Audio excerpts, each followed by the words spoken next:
So last night I saw Sinner. Fair warning, this is going to be a bit of a contrarian take. I know you all love this movie a lot, but I had some issues with it. I did, by and large, enjoy this movie, especially the second half, but I do have to be honest about my opinion. Again, it's just one dude's opinion. By and large, I enjoyed this movie, especially the second half, because Ryan Coogler basically just made a vampire movie that was pretty fucking bad. But before we're actually in the fucking vampire movie, this movie is a fucking slog. I get what he was trying to do in showing that black life persevered in the 1930s, which is awesome. But the characters are very thin in this first half. And I really did not like the cinematography. That was really what angered me about this movie. Everything in the daytime in the first half was washed out, muddled. And this is for a reason. It has to have the look of a faded Polaroid. But I was saying to myself, is the entire movie shot this way? Maybe it was the projection at the theater I saw it in, because I did see it in 70 millimeter. But you could not see the actors. They were poorly lit. You couldn't see the period detail. You've got fucking Michael B. Jordan, Delroy Lindo, some fucking badass actors in this movie who are awesome. And we can't even see their performance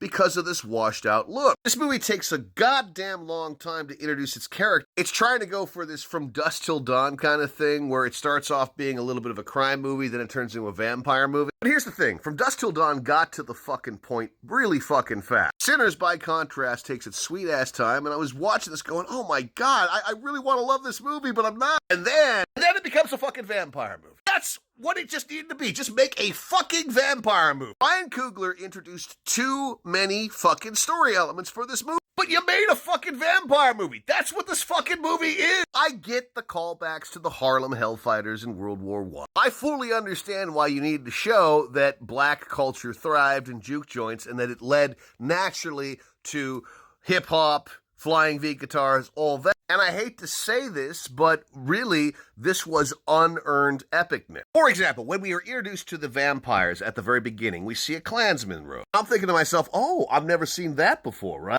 Have vampires representing white supremacy, have black life come together to take out the motherfucking vampire. But that interesting premise kind of flounders a little bit, and it becomes just a sort of standard but effective vampire movie. This movie doesn't quite have the balls to demonstrate that vampirism could also be a metaphor for white supremacy, or the erosion and destruction of black life. Also, if you examine the story logic of why the juke joint was sold off to black people so that the Klansmen could come in and just wipe them out, it doesn't really make a lot of sense because, again, this movie is too overloaded with story elements. This is the only movie Ryan Coogler has written without a co-writer, and it shows, in my view. The guy definitely needed another set of revisions to get to the nut of what the movie is about. But again, having said that, I did enjoy the vampire movie part. I know a bunch of these fucking asshole white critics at the Wall Street Journal and the likes, they condemned the vampire movie part, and they said, oh, I like the first part. But I'm telling you, the first part reminded me very much of Heaven's Gate, and why Heaven's Gate didn't entirely work. But it is a good vampire movie. It should have started at the juke joint where we are introduced to the characters. That would have been a far more effective movie, in my view. It was too overstuffed. I'm not knocking Ryan Coogler for his ambition, but if you're going to make an ambitious movie, it needs to be tightly fucking focused, and this movie was not. The music in this movie is fucking phenomenal, I gotta say. And it was great to see Buddy Guy, the fucking genius Buddy Guy, make his acting debut. I won't say anything more. I think what is happening now is that you are seeing too many genre movies try to be bigger than they are. Every goddamn movie has to be important, as opposed to instinctive. And when Ryan Coogler is more instinctive, this movie is interesting. There's this completely fucked up musical number with the vampires that I just fucking loved. I wanted more of that fucking shit. Ryan Coogler is taking himself way too fucking seriously. It's a fucking